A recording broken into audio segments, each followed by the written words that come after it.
Allí está Sabrina Ucela porque nos va a comentar sobre lo que está sucediendo allí respecto a dos situaciones puntuales. Una tiene que ver, ¿no?, con más de 8.000 trabajadores despedidos de Alitalia y además tenemos que decir, ¿no?, que se dio a conocer en estas últimas semanas el pase, ¿no? El pase verde para los trabajadores, y esto tiene que ver con el pase sanitario, ¿no? Con la posibilidad de ingresar a tu trabajo, sea público o privado, siempre y cuando estés vacunado. Por eso hablamos con ella. ¿Cómo estás?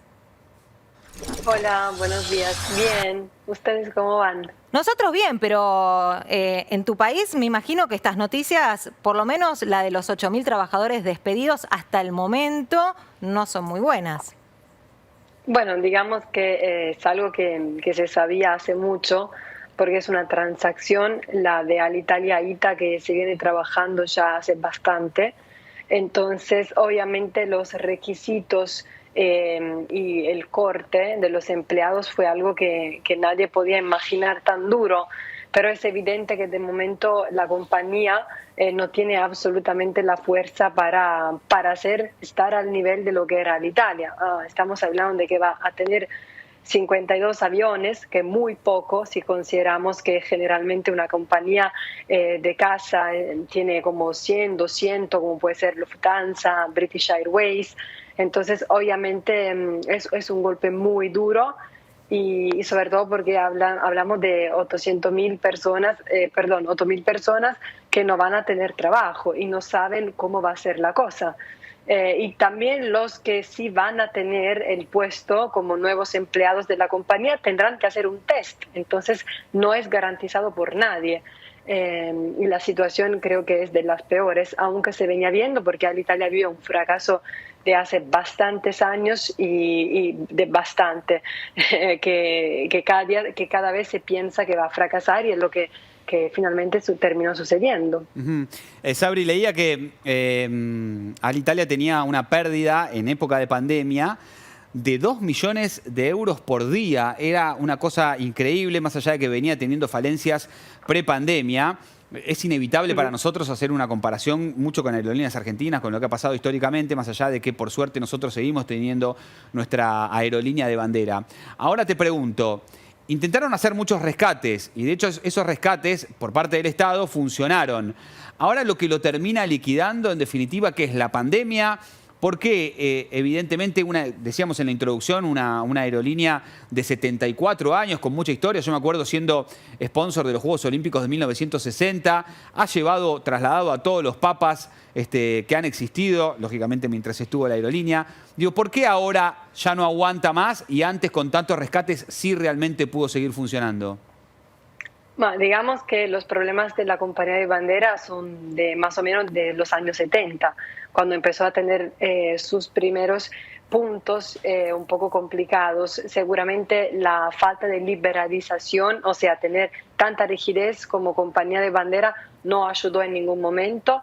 Y sobre todo porque por momentos era más privada que pública, por otros momentos al revés.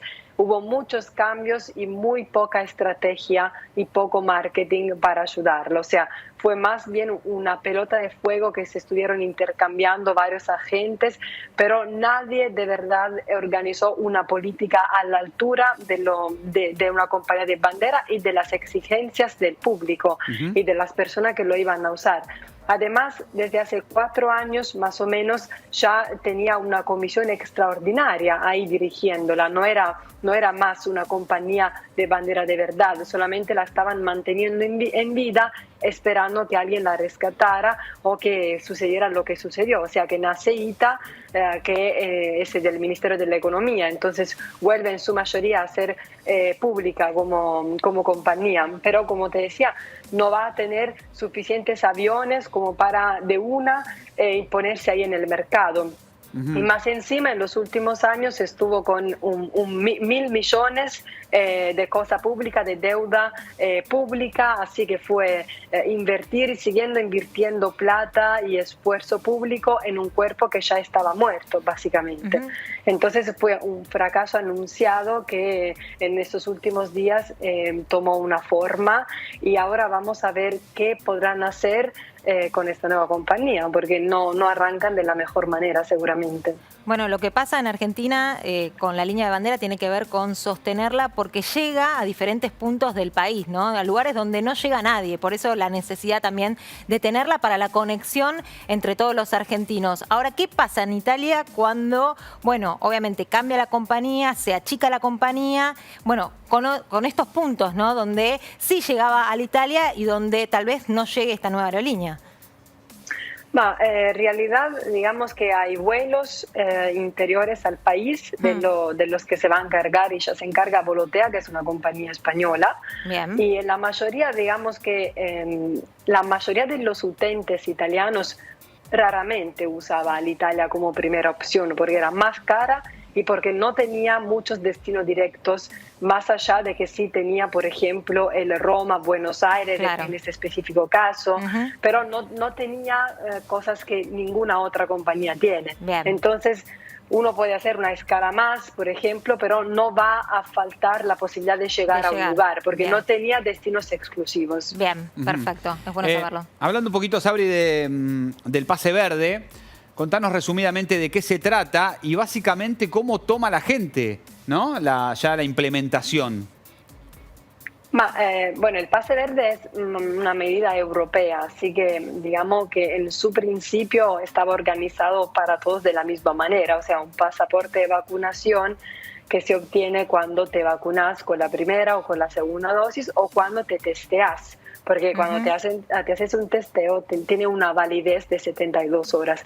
Lo que Italia hizo y lo que generó polémica fue utilizar ese pase verde también para los trabajadores. O sea, no solamente para ir a un restaurante o más bien a un bar o al cine, lo que sea, sino para trabajar.